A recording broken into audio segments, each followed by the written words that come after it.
So, off the back of my video last week where I did a real live reaction to winning a job, by the way. I was so buzzing, which is going to be part of this video as well, because I've got another project I need to talk about.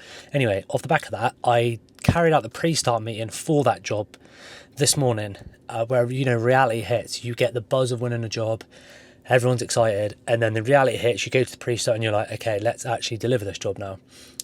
So yeah, I was there this morning for a good 3 hours running through. The pre-start meeting is literally the most important meeting. So we ran through with the consultancy, the project management company, the client themselves, and with all the subbies, where you iron out all the real nuts and bolts of the project: compounds, where skips are going, programs, start dates, long lead items, all these things as well, which are so important. And then it's always really important. Well, I always bring subbies to pre-starts, I'm assuming everyone else does, because they are the most critical part of any project. We can be as good as we want to be at Jade Aiden, but if the subbies aren't any good, then we're no good. We really do rely on them. So yeah, shout out to the subbies. Anyway, what's even more exciting is after we did the pre-start meeting, I got a phone call saying that there's another job that we are in really, really hot contention for, and we're likely to win, which made me buzzing again. So I've gone from literally doing a pre-start meeting, being all serious, actually, this is how I'm going to deliver it, this is what we need to do, X, Y, and Z, to getting the phone call and then going back to the buzzing state again of being in the room again for another project. You can't beat getting a deal. You just can't beat winning a project. Anyway, excitement over for that. I haven't even won it. This is the feeling you get when you think you've got a chance of it. But anyway, going back to the pre-start, just a note on the actual job itself. It's £400,000 just in excess of it worth of work that we need to deliver in 8 weeks. So it's going to be really tight. So I am really, really relying on this next week's worth of preparing for the job, and also the distribution of information from this point to the start is literally so critical, because there's been a few changes which we need to jump on straight away, because the first couple of 3 weeks of a job is probably the most important in terms of from a program perspective, or the last couple of 3 weeks, actually, maybe the last couple of 3 weeks. But anyway, it's all important. But anyway, just another note as well. So I've spoken about AI in construction on these vlogs before, but a real example of how just incredible it can be. So I did a program of work. Granted, I've been working with Claude we've all been working with Claude as a team for a long time now. And I've been, really prioritizing my time to put into it. And just a real life example of exactly how good it is. So we're doing a £500,000 toilet refurbishment job, which needs to be split into 3 phases in a live building. So for anyone out there who's done a program of works for that type of job, you understand the complexity and the difficulty of building a program of works for it and how long that will take. It literally took me 3 minutes. That's it. Granted, I've put in months and months worth of work into Claude to be able to get to that point, but it took 3 minutes to do. I can't help but look at it and just feel gobsmacked by the fact that it can do that. And it was so accurate as well. It almost took Claude, Claude did it quicker than what it did for me to evaluate it. Mental, by the way. So just a note on running a business in the traditional industry like construction is, and utilising tools to make it better and more efficient for you. It is really a game changer. Think about that. That would have taken me usually at least, half a day? Maybe less than that, actually. I don't know, probably half a day. In terms of building it all out. I know we've got templates, but building it all out, copywriting it all, inputting the dates. So yeah, it's just, there's a real life example of exactly how quickly that's done for me. And also, by the way, I've got to build the construction health and safety phase plan of that project. And I mean, when I do it, which I'll do later this week, I'll get back on these vlogs and tell you guys how long it took. But I can't see that taking any longer than 5-10 minutes. Think about that. That's 15 minutes for a whole job folder, including, not a whole job folder obviously, but including work schedules and construction health and safety phase plan in 15 minutes. That's mental. Actually think about that for anyone who's listening to this. Like the amount of time and energy that frees up to do more important things in the business, in your job role, whether you're a project manager, surveyor, whatever you are. So yeah, I have actually just finished another episode of Square Foot Stories, and this one was with someone slightly different. I recorded with Rob Venice, who runs a company called Motive. And, Rob used to be the creative director of Third Way, one of the biggest D&B companies in the UK, and, like a business that I suppose everyone looks up to in the design and build world. The conversation was heavily focused around culture, people, and obviously design and spaces. He was the creative director of Third Way. Also, he's done many other things in his career. But one of the main topics of conversation, which is a little bit controversial, I'd say, is why and how designers in our industry get treated the worst. And, Rob's viewpoint on that was because they do it for the love, not for the money. Like, there's so many roles in our industry, like project managers, project directors, estimators, who's, they do it for the money. Of course they do. Like, we're all here for money at the end of the day. That's how we live. That's how we can provide and create experiences for ourselves and our families. But designers, they do it they might do it for the money as well, the salary, but there's no commission, there's nothing that they can work towards. They literally do it for the love of designing. And unfortunately, I had to say on the podcast that I failed to see where they'd be able to earn the commission. Someone here might know better, but there's no metric for a designer when you get to the end of a job. Like, a project manager's metric is how much margin has been made on this job, and then you can take a cut of that percentage, a cut of that margin, a percentage of it, sorry. But with a designer, what's the metric that they could earn commission from? And also the other thing he was talking about, which was very, very interesting, is that, designers might put their heart and soul into a project, and then the first thing that's cut when budgets get tight is the designy, nice to have elements. And, they might put their heart and soul into that. So he was just talking about how it's hard to keep going sometimes as a designer. And, I say there as well, I don't know what metric it could be, but Rob did mention that client satisfaction and whether or not they come back as a repeat client could be a metric. Because also what else we've got to think about is not only is it because the client trusts the business to deliver a fit out project or design and build projects, the design is probably one of the main reasons as to why people win projects. If it's, emotionally connected to the client and if it works well for them, then the design is probably one of the biggest reasons as to why they win the project. So, as Rob said on there, and as I kind of reflect, it does feel a little bit unfair that they're potentially treated the worst in the industry. I don't know, by the way. I'm just saying that. But anyway, there's plenty of other things that we dived into as well. We spoke a lot about culture and how design breeds certain culture within businesses, and how culture is just everything with businesses. I think one of the examples I said is that how, I brought it back to a football element, but how Leicester City won the Premier League, which is ridiculous. For people who don't watch football, and it's got to be because of the culture that they formed. Everyone was just really battling together on the same path, aiming towards the same goal, and culturally they were all sound with each other.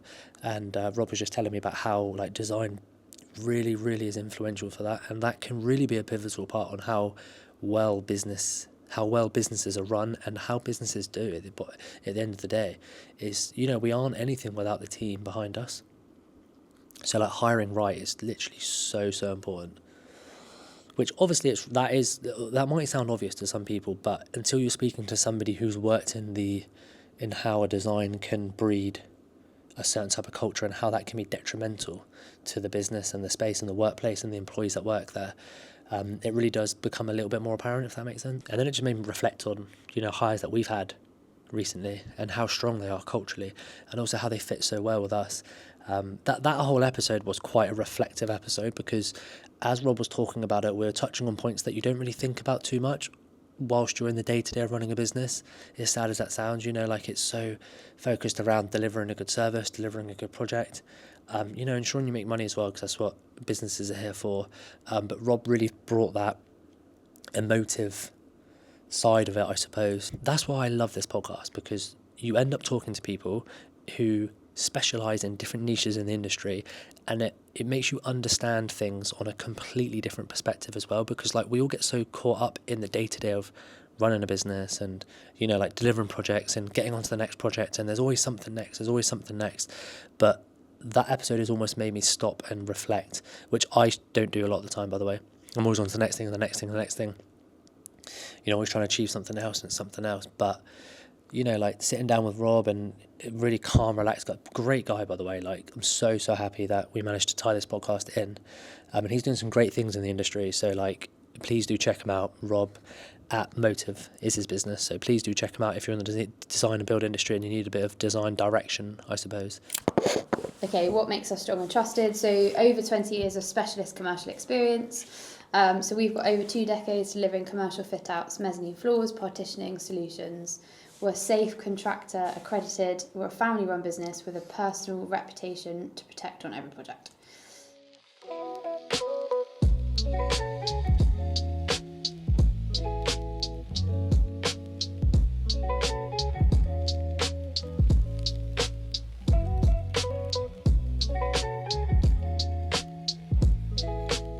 Do you know what was really nice to hear yesterday from Rob was about how you're known and how Square Foot Stories is known. Has anybody ever said that to you before? No. I've had a couple of people obviously compliment it, but I've never had someone in detail. Like that you're spoken about in the industry? Yeah, I think that was that for me was like interesting to hear that and really nice to know that that's like where you're at already.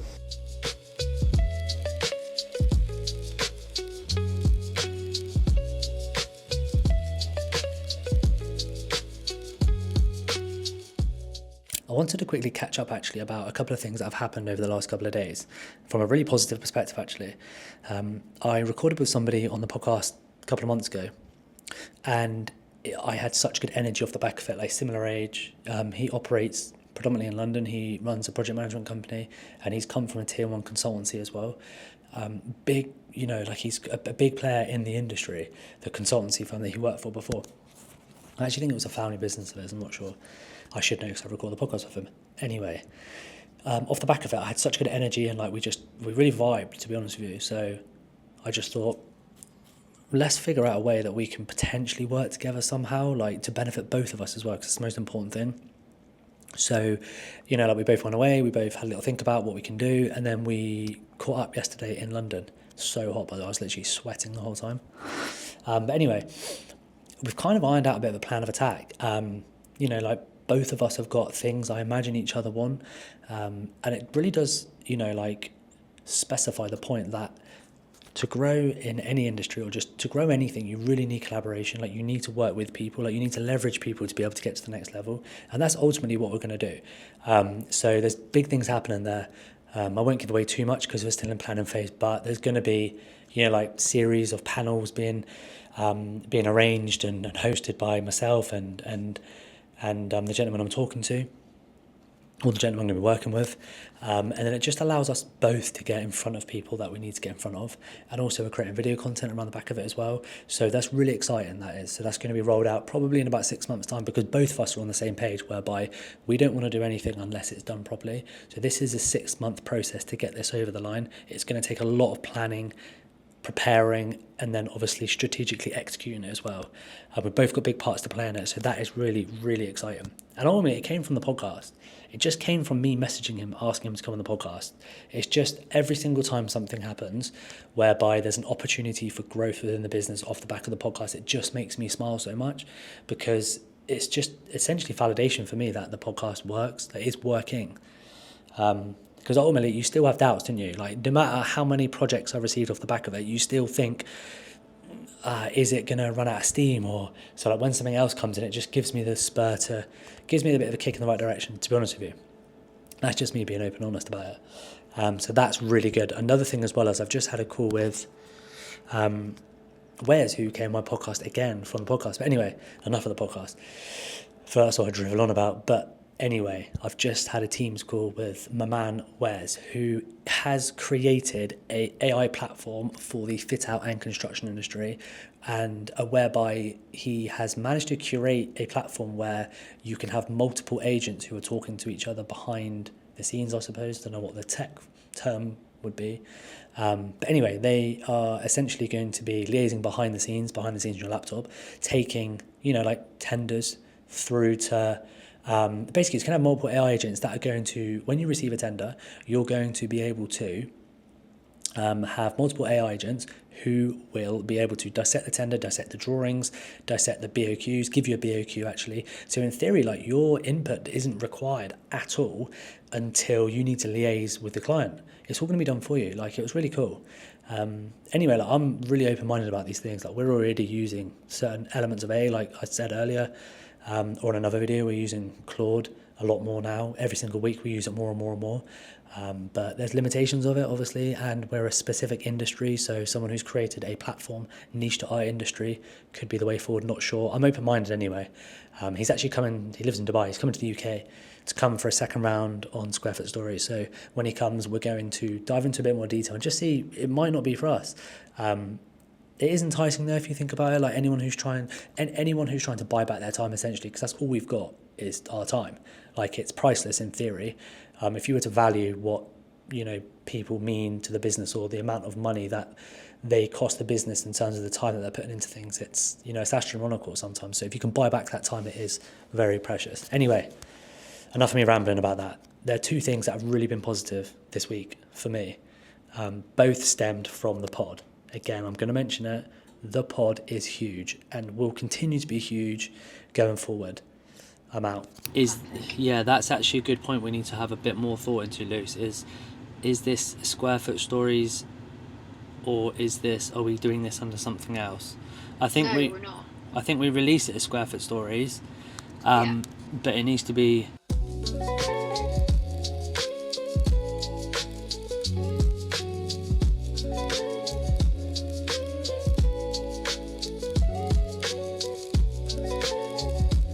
I think this is really good, really positive. This is what we've been thinking about doing for a while. It's just been on the radar, so it's almost taken almost like a collaborative approach to try and get this going and get it over the line. Hello, everybody, and welcome to Friday Roundup Day. It's the Friday of the end of the bi-weekly episode, so I'm going to use this episode again, as I always do, to round up the last couple of weeks, just to give you an idea of the major things that have happened and how it's gone. So. Yeah, I want to kick off actually because I've spoken a lot about an educational project that we won over the last. I think I spoke about it on the last couple of videos. Like the process of winning the project, the feeling after winning a project, and also like just what goes into securing a client of that magnitude and what goes into delivering the tender as well. But now really we started on site basically this Monday. So like Monday is always a site setup day. Harris fencing goes out, skips delivered. Just generally setting up the site, just making sure everything's safe and secure, especially when you're working in a educational premises. Although the college is probably going to be shut from next week onwards, there's still students here, so you've got to be careful. On every job you've got to be careful, but anyway, specifically these ones. And, running through and ironing out the major information for the site manager as well, who spends typically a couple of days just actually getting his feet on the ground, I suppose, and getting used to the project. But this project is quite tight, as always with these ones. You have to be really geared up for educational work because you traditionally only get the summer to do it. I can see myself sweating. It's literally so hot. I've got the AC on, but I don't know if that's going to ruin the audio. Who knows? Who cares? But yeah, this project's quite tight schedule-wise, and we'll get it over the line. We always do, but there's not a lot of room for error, so you have to be on the ball all the time. So I'm going to be up here probably twice a week. I'll spend every Monday. Well, we do weekly site meetings with the consultancy firm anyway on a Monday, and then I probably will come either Wednesday or Thursday because it's going to take a lot of time and effort. So we've got to get this over the line basically. But anyway, great news that this job has started finally. And then something I actually haven't spoken about for a while. I feel like I don't know why. I feel like it's been so busy. It's kind of just gone to the back of my mind. But obviously we've nearly finished our office, or not obviously, but we've nearly finished our office fit out. I spoke about this again a couple of times on some 3 or 4 videos ago, but. We've pretty much finished it. I think we've got next week to the final stages like clean, silicone, everything else is in. What else we've got to do? Oh yeah, we've got to get our IT company to move us over as well properly. So we've got next week basically to move over. A lot of the guys and girls in the office have got to move their personal possessions and belongings over as well. So we'll do that probably late next week. And then from Monday the 6th of July, we will be in our new office, which by the way, I'm absolutely buzzing about. Like a new space for us as a team to work, and we've got a really, really new team as well. I was actually discussing with a colleague recently that, I'd say 80% of the team we've got now is different to what it was 4 years ago, I think. So we've got a new team, and it just feels right to be in a new space with a new team.